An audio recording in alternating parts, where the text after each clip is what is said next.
Hello students, welcome to M10 classes. In the previous lecture, we had read about sodium chloride, that is your common salt, and it is used as a raw material for different chemical compounds. And thank you for your responses in the previous videos. In today's lecture, we are going to read about some important chemical compounds, their preparation, their properties and uses. So students, we have decided to make a schedule for uploading the new videos, and the new videos will be uploaded every Sunday and Wednesday at 8 a.m. and which I think would be convenient for all of you. So let us start with bleaching powder. So bleaching powder, which is used in everyday life at your homes, and whose chemical formula is CaOCl2. And what is its chemical name? Chemical name is calcium oxychloride. So we have to remember this. It may be asked as a short question in your exams. Now see, what is its preparation? Bleaching powder is produced by the action of chlorine gas on dry slaked lime. When this chlorine gas is passed over this dry slaked lime, calcium oxychloride and water is formed, and calcium oxychloride is your bleaching powder. Now let us see what are the uses. It is used for bleaching of cotton and linen in textile industries, in wood pulp, that is in paper industry, and for washing clothes. Remember, this bleaching powder is used to clean clothes and to make it clean, and it is used as an oxidizing agent in many chemical industries. It is used for disinfecting water and to kill germs. So you might have seen whenever in rainy season your well get dirty due to this rainwater, then you are going to use this bleaching powder to clean it and make it germ free. Coming to baking soda. Baking soda, whose chemical formula is NaSCO3, and its chemical name is sodium hydrogen carbonate or sodium bicarbonate. What is its preparation? Now see. It is produced using sodium chloride, water, carbon dioxide and ammonia. Now as I have told you, those compounds which raw material is basically common salt, or the compounds which are derived from sodium chloride. Now see here, sodium chloride plus water plus carbon dioxide plus ammonia, it gives NaSCO3, that is your baking soda, and ammonium chloride. And ammonium chloride is a byproduct here. Now see what are its properties. It is a mild non-corrosive base. Now as it is a base, so its pH must be greater than 7. Now the following reaction takes place when it is heated during cooking.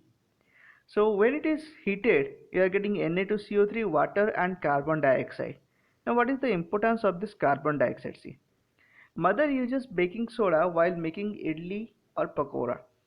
It is because the carbon dioxide which is produced in this process, it makes it fluffy and softer. Now let us see what are the uses of baking soda.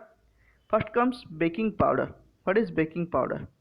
Baking powder is a mixture of baking soda and mild edible base acid like tartaric acid. Now what happens? When baking powder is heated or mixed with water, the following reaction takes place. Now see here students.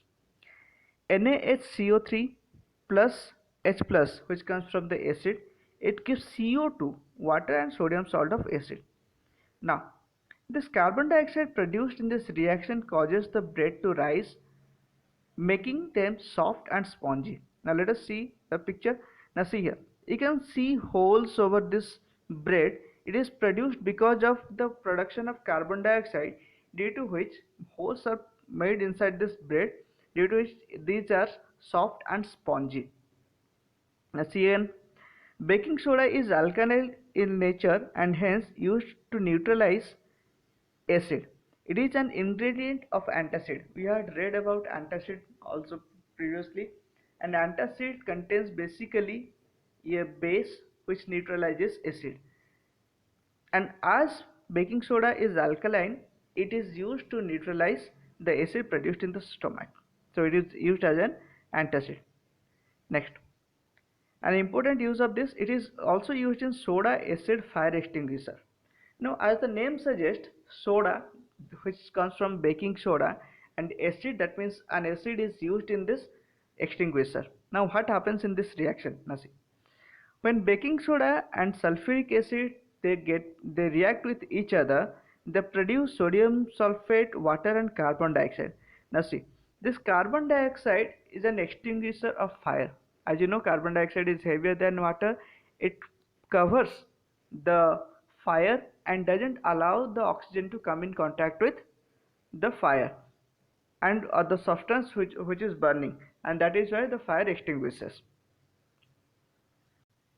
Now let us see washing soda. Now students, don't be confused. Washing soda is Na2CO3 10H2O. It is not Na2CO3.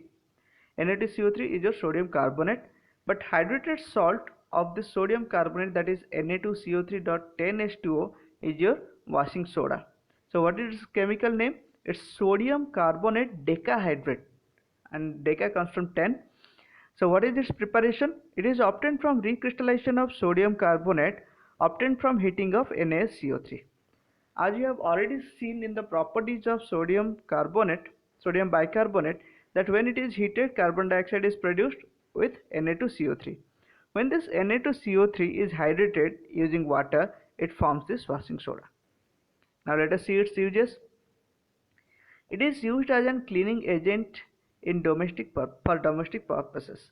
So as the name suggests, washing soda, that means it is used for washing. Remember students, this is used to remove the hardness of water and make it easier to wash the clothes. Next, it is used for manufacture of sodium compounds like your borax. The chemical formula is given over here. It is also used in glass, soap, and paper industries also. Coming to POP, plaster of Paris. What is its chemical formula? It is CaSO4 half H2O. So what is the chemical name? Calcium sulfate hemihydrate. Now what is its preparation? It is obtained from gypsum, whose formula is CaSO4 2H2O. So how it is formed? When this gypsum is heated at 373 Kelvin, it loses water and forms this plaster of Paris, CaSO4 half H2O. Now, when water is added to plaster of Paris, it changes to gypsum, giving rise to a hard solid mass, and as you can see the reaction.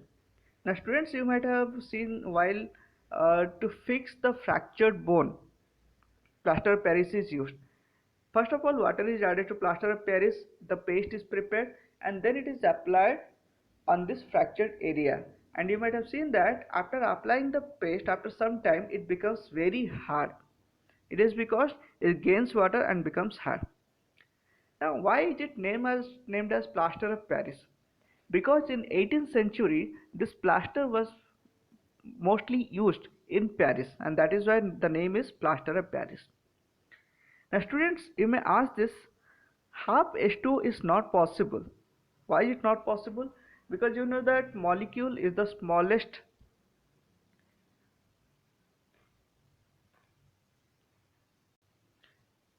as you know students, molecule is the smallest particle of a compound, so it cannot be divided further.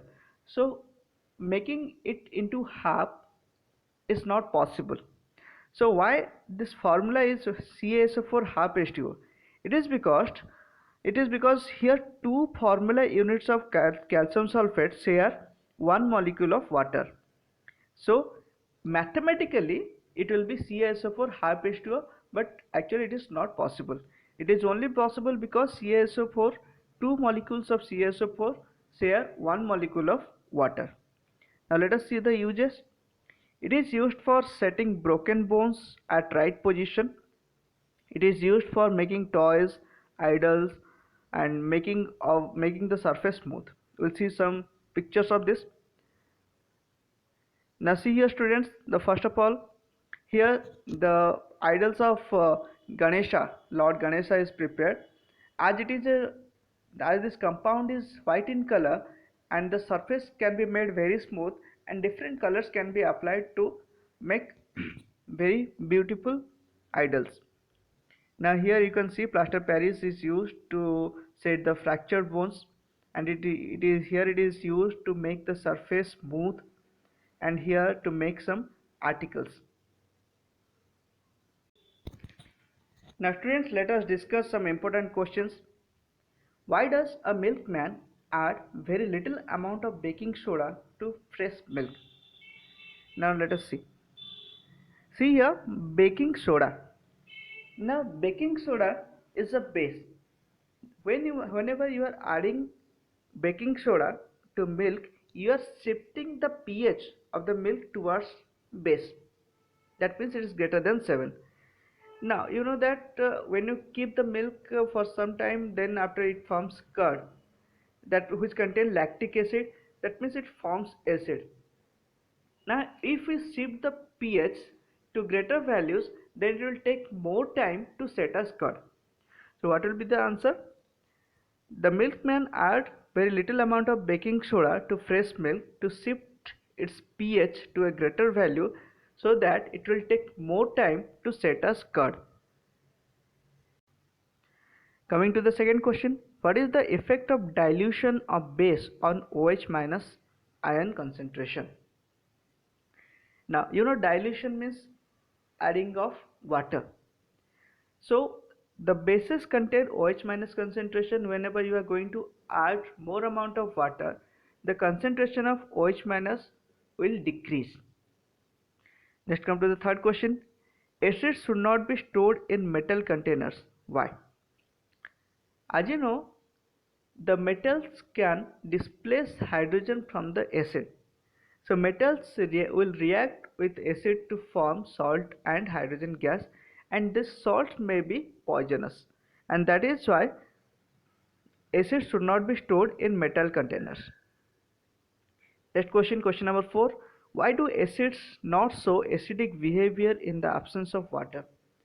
Students, I have already told you that the acids show acidic behavior because of the presence of H plus ions. Now, if water will be absent, the acid will not be able to produce your your H plus ions, so it will not show acidic behavior. Coming to the next question, which gas will be released by the action of HCl on the following? First of all, crossed egg-shell. So previously we have discussed this crossed egg-shell contain calcium carbonate. So whenever acid react with carbonate, it produce salt water and carbon dioxide gas. So which gas will be produced? Carbon dioxide gas will be produced when HCl will react with crossed egg-shell. Next, iron nail. You know iron is more reactive than hydrogen in your reactivity series, and that is why it will displace hydrogen. So you know the reaction of metal with acid produce hydrogen gas. So here the iron rail will react with HCl to produce hydrogen gas. Coming to next, gold chain. Now gold means your aurum Au. Now in the reactivity series, gold is less reactive than hydrogen. That means it will not be able to displace hydrogen from the acid. So gold will not react with acid, so no gas will be formed when gold chain will react with HCl. Coming to the last question, tap water conducts electricity but distilled water doesn't. Why? Students, you know that tap water or normal water or groundwater, it contains some amount of dissolved salts.